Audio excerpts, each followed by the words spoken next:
everybody, welcome to the third music theory review video. Yay! Okay, so today I'm going to start out with talking about key signatures and how to figure them out if someone says, hey, how many flats are in E flat? Or if someone says, what's the key with 5 sharps or something like that. So hopefully this makes sense to you guys. So I have some practice here that I'm going to go over with you. So if someone says, how many flats are in the key of E flat? Well, how many accidentals, I should say. So you know it's a flat key because it has a flat after it. The key of F, and any keys with a flat after their name, like E flat, G flat, A flat, have flats in their key signatures. Everything else has sharps except C, which has nothing. So the first thing that you do when you're writing it just from the name is you put a flat on E flat. So there's your little flat sign on E right there. The next thing you do is you count down a fifth. So you count down from E, 1, 2, 3, 4, 5. That lands you on A. You put an A to the right of E. Alright? Now you need to go to the left of E and count down a fourth. Okay? 1, 2, 3, 4. That put us on B flat. In any flat key, once you get to B flat, the key is complete. Alright? So let's try the same thing with A flat. We're going to put a flat on A flat. We are going to count down a fourth first. Okay? 1, 2, 3, 4. No, count down a fifth. Count down a fifth. 1, 2, 3, 4, 5. That would put us on D, but we should go up here. Okay? So put a D flat to the right of the A. Now we work our way left. So it only goes one flat sign to the right, and then the rest go left. So down a fifth, which we wrote up, and then you would go down a fourth. 1, 2, 3, 4, which is an E, but we're going to write it up the octave. It's just where it goes. And then you would go down a fourth.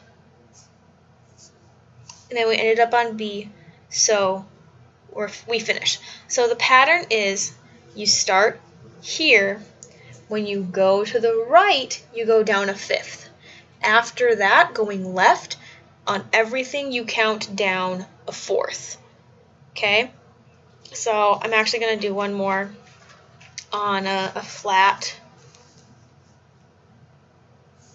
I'll just write it over here off to the side. So let's do G flat, because that has quite a few flats in it. Okay, we're going to do G flat over here. So we're going to start by putting our flat on G. Okay, and then to the right we count down a fifth. 1, 2, 3, 4, 5. That'd put you on C. We're going to write it up the octave. Then to the left you go down a fourth. 1, 2, 3, 4 would be D. You can write it up the octave. From D you go down another fourth. 1, 2, 3, 4. That puts us on A. From A, you go down a fourth. 1, 2, 3, 4. That puts us on E. Once again, going to go up the octave. And then from E, you go down a fourth. 1, 2, 3, 4. Puts you on B flat. Once you're on B flat, you're done. That's the pattern with flat keys. Now when we get into our sharp keys, it's a little bit different. Now, anything that has a sharp in the key signature is anything that has nothing after its name, like the key of E, the key of D, the key of G, or that has sharp after its name, like F sharp, C sharp. Those are all the sharp keys. So sharps are a little bit easier.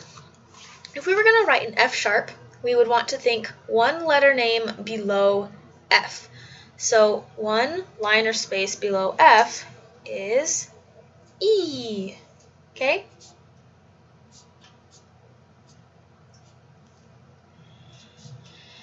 Then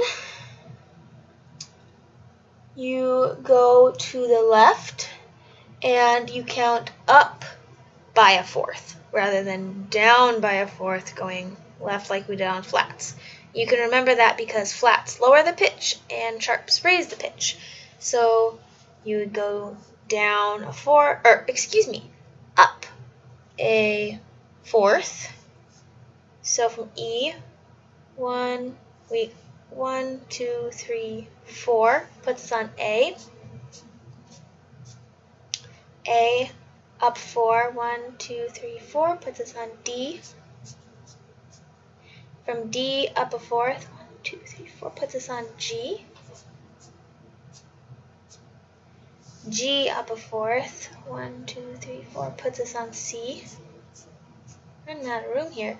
And then from C up a fourth, 1, 2, 3, 4 puts us on F. And once you get to F sharp in the sharp keys, that's when you stop. So with flats, it's B flat, the middle line with flats, and with sharps, it's the top line. In treble clef, that is, of course. So let's do one more like this. So E, you'd think one letter name down from E is D, so you put a sharp on D. And then you go down, you go up a fourth. So 1, 2, 3, right? Yes, you go up a fourth. So that'd be G. And then you'd go up a fourth from G. I'm going to count down the octave. 1, 2, 3, 4 is C. And then up a fourth. 1, 2, 3, 4, F. And then you're done. So just to sum that up again, with flats, you go to the right and go down a fifth. And then you go to the left and go down a fourth. With sharps, you think down one letter name, and then go up a fourth all the way over to the left until you get to F sharp. Okay, now I'm going to go over how you figure out a key name from the accidentals that you're given. So in the first example, I have a key with 5 sharps. All you do is you look at the last sharp that there is, and you go up 1 line or space. So this last sharp landed on A, you'd go up B. This is, well, first you write the B, then you look on the line of B and see if there is a sharp sign on there. There's not, so it's just normal B major. I'm actually going to change this one, just for funsies. Lucky chickens get D, A, B, B. Okay, I added a bunch of sharps to this last one. So now the last accidental ends on B.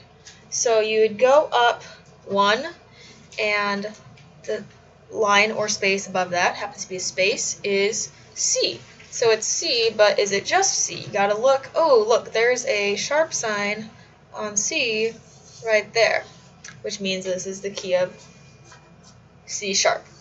With flats, all you gotta do is look at the second to last flat in the key signature.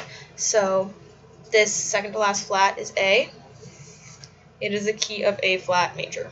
It always has a flat after the name unless there's only one flat, and then it's the key of F. That one you just have to memorize. So this one, the last flat is on C. The second to last flat is on G. This means this is the key of G flat major. Alright. Next is diatonic and chromatic intervals. So let's start with diatonic intervals, which are pretty simple. All you have to do is count the lines and spaces, well, count the distance between 2 notes. So the one thing that you need to keep in mind here is to count the note that you're starting on.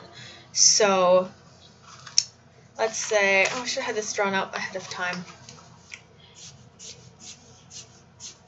So let's say you have E to C against everything that you learned in elementary school, against counting what you start on. In music, you do this. So you start on E, E 1, 2, 3, 4, 5, 6.